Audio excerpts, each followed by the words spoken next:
Master అన్నాడు. ఏమన్నాడు? The sum of Moulika's marks. Sum అంటే 2 మార్క్స్ని యాడ్ చేసి ఎవరెవరివి?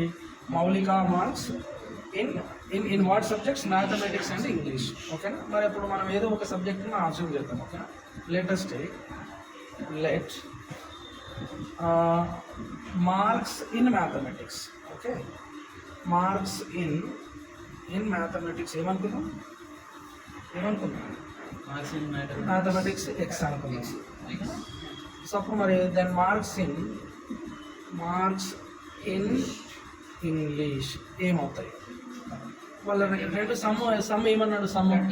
సమ్ అంటే this maths marks plus English marks is equal to 30. ఓకేనా? మనం ఏమనుకున్నాం? మ్యాథ్స్ మార్క్స్ ఎక్స్ అనుకున్నాము. మరి ఇవి ఎంత తెలియదు మనకు, తెలుసా? మరి ఇది ఫైండ్ అవుట్ చేయాలంటే ఈ క్వశ్చన్ మార్క్ ప్లేస్లో ఉన్నది రావాలంటే ఎక్స్ మొత్తం పంపిస్తే సరిపోతుంది కదా. 30 - x. అర్థమైందా? అంటే ఆమెకి మౌలికాకి మ్యాథమెటిక్స్లో ఎక్స్ మార్క్స్ వస్తే మరి ఇంగ్లీష్లో ఎన్ని మార్క్స్ వచ్చినట్టు? 30 - x వచ్చినట్టు. అర్థమైందా? అర్థమైంది కదా. మన తర్వాత ఏమంటున్నాడు? If she got 2 marks more in mathematics. Okay, ఒకవేళ ఆమెకి మ్యాథమెటిక్స్లో 2 మార్క్స్ ఎక్కువ వచ్చినాయి అనుకో, అప్పుడు and 3 marks less than English అన్నాడు, లెస్ ఇన్ ఇంగ్లీష్ అన్నాడు. అర్థమైందా? అంటే ఇప్పుడు ఆమెకి మ్యాథమెటిక్స్లో ఎక్స్ మార్క్స్ ఉన్నాయి. ఓకేనా? ఒకవేళ ఆమెకి 2 మార్క్స్ ఎక్కువ వచ్చి ఉంటే అండ్ ఇంగ్లీష్లోనేమో 3 మార్క్స్ తక్కువ వచ్చి ఉంటే, అర్థమైంది? అప్పుడు ఏమవుతుంది అనేది మనం రాద్దాం. ఓకేనా? ఇఫ్ షీ గెట్ ఎన్ని marks? 2 marks. 2 marks more in math and 3 marks less in English. ఓకేనా? అప్పుడు ఏమవుతాయి? అప్పుడు న్యూ మార్క్స్. ఓకేనా?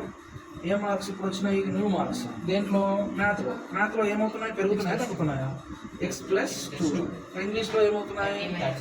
ఇంగ్లీష్లో యాక్చువల్గా మనకు 30 - x ఉన్నాయి.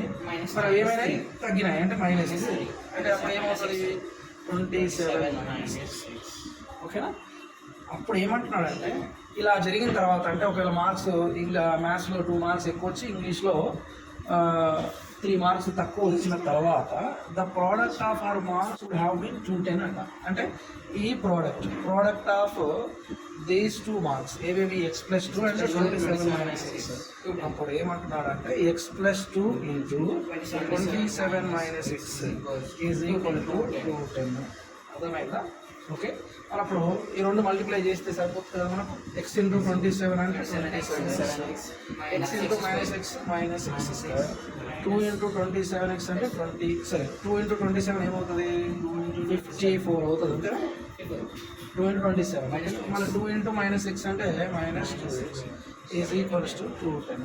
అర్థమైందా? ఓకేనా? ఇప్పుడు ముందు నేను -x² రాస్తాను. ఓకేనా? ఆర్డర్లో రాస్తాను. ఇక్కడ 27x, ఇక్కడ -2x అంటే +25x అవుతుంది. అర్థమైందా? ఓకేనా? ఇక్కడ +54ని యాజ్ ఇట్ ఈజ్ రాస్తున్నా. 210 ఎంత పంపించేస్తే -210 is equal to 0. -x² +25x. ఓకేనా? మరి ఇక్కడ ఎంత వస్తుంది? 210లో 54 పోతే 146 ఓకేనా? 156. కాకపోతే ఏం 156 వస్తుంది? -146. ఎందుకంటే బిగ్ నెంబర్ ఉంది కాబట్టి ఈజ్ ఈక్వల్ టు 0. అర్థమైందా? ఇప్పుడు మైనస్ కామన్ చేద్దాం, ఎందుకంటే ముందు x² కోఎఫిషియంట్ మైనస్ ఉంది కాబట్టి మైనస్ కామన్ చేస్తే ఇక్కడ మైనస్ వెళ్ళిపోయింది. x² మైనస్ కామన్ చేస్తే ఏమవుతుంది? ఎప్పుడు కూడా అంటే ప్లస్ ఉన్న చోట మైనస్, మైనస్ ఉన్న చోట ప్లస్. ఇది ప్లస్ ఉంది కాబట్టి మైనస్. అర్థమవుతుందా? ఇక్కడ మైనస్ కామన్ చేస్తే ఏమవుతుంది? ప్లస్ అవుతుంది. ఓకేనా? అర్థమైందా? Is equal to 0. ఇది మైనస్ అంటే -1 అనుకో. ఈ -1 అవతల పంపించేస్తే 0/-1 అంటే 0 కాబట్టి మళ్ళీ ఏం ప్రాబ్లం లేదు, డైరెక్ట్గా ఇది రాసిద్దాం. ఓకేనా? Is equal to 0. అర్థమైందా? ఓకేనా? ఇది మనకి క్వాడ్రాటిక్ ఈక్వేషన్. ఓకేనా? ఓకే, సో మరి ఈ క్వాడ్రాటిక్ ఈక్వేషన్కి మనము ఫ్యాక్టరైజేషన్ చేయొచ్చు, లేదా క్వాడ్రాటిక్ ఫార్ములా వాడవచ్చు, లేదా ఇంకా కంప్లీటింగ్ స్క్వేర్ చేయొచ్చు. ఏదంటే అది మన ఇష్టం అనమాట. అర్థమైందా? సో మనము క్వాడ్రాటిక్ ఫార్ములా వాడలేమో ఏం చెప్తాం? ఇక్కడ a is equals to what? a is equals to 1, b is equals to -25, and C is equals to 156. ఓకేనా? అప్పుడు ఏమవుతుంది మరి అంటే మనకి బై క్వాడ్రాటిక్ ఫార్ములా ఓకేనా? సో క్వాడ్రాటిక్ ఫార్ములా వాడితే ఏది క్వాడ్రాటిక్ ఫార్ములా ఏమో x is equals to minus B plus or minus under root of B square minus 4ac/2a. అర్థమైందా? ఓకే, ఇప్పుడు మరి ఫైండ్ అవుట్ చేద్దాం. x equal to minus B అంటే minus B అంటే -25 minus of minus అవుతుంది కాబట్టి +25 లేకపోతే రాద్దాం ఫస్ట్. ఓకేనా? Plus or minus under root of -25కి స్క్వేర్ బి స్క్వేర్ అంటే -4 ఇంటూ ఏ అంటే 1. ఓకేనా? సి అంటే 156. ఓకే, బై 2a అంటే 2 ఇంటూ ఏ అంటే 1 కదా. ఓకేనా? అప్పుడు సి ఏంది ఇదే కదా ఫార్ములా, మైనస్ బి అదే formula right. X equal to minus into minus ఏమవుతుంది, ప్లస్ అవుతుంది, +25. ఓకేనా? దాని తర్వాత లోపలికి వెళ్ళలేదు ఇంకా, plus or minus under root of 25 square -25కి హోల్ స్క్వేర్ చేస్తే ప్లస్ వస్తుంది 625. అర్థమైందా? దాని తర్వాత మైనస్ ఇది మల్టిప్లై చేయాలి. 4 ఇంటూ 1 అంటే 4. సో 4 ఇంటూ 156 అంటే 4 ఇంటూ 150 అంటే 415 60 కాబట్టి 600 వస్తుంది. అర్థమైందా? 4 ఇంటూ 150 600 మళ్ళీ 4 6 24 అంటే 624 వస్తుంది. అర్థమైందా? బై 2. ఓకేనా? దీన్ని మళ్ళీ చేద్దాం. ఓకేనా? చూడండి ఒకసారి ఇక్కడ ఏముందంటే x is equals to 25 plus or minus 625 minus 1 అంటే 1 అయితే 1/2. ఓకే, అంటే x is equal square root of 25 అంటే ఎంత, సరే స్క్వేర్ రూట్ ఆఫ్ 1 అంటే ఎంత, 1/2. అప్పుడు ఓకేనా, దాని x is equals to 25 plus or minus 1 అన్నాడు కదా. సో ప్లస్ ఆర్ మైనస్ 1 అంటే first +1/2 or x is equals to 21 minus 1/2. x is equals to 25 plus 1/2 అంటే 26/2. x is equals to 25 minus 1 24/2. అంటే x is equals to 2 1s 2 13s అంటే 13. ఓకేనా? x is equals to 2 1s 2 12s అంటే 12. అర్థమైందా? ఓకేనా?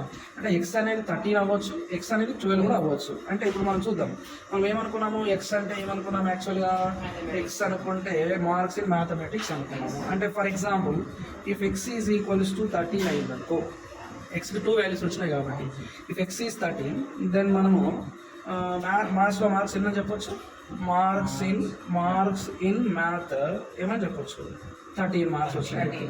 మనం ఇప్పుడు మార్క్స్ ఇన్ ఇంగ్లీష్ ఏమని చెప్పొచ్చు, ఇంగ్లీష్లో ఎన్ని మార్క్స్ వచ్చినట్టు 30 - x కదా, 30 - x అంటే 30 - 13 అంటే ఏమవుతుంది, ఎంత అవుతుంది, 17. అర్థమైందా? ఓకేనా?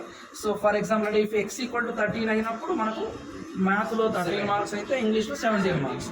ఒకవేళ if x is equals to 12 అయిందనుకో, అప్పుడు మ్యాథ్లో ఎన్ని మార్క్స్ అన్నట్టు వస్తుంది కదా.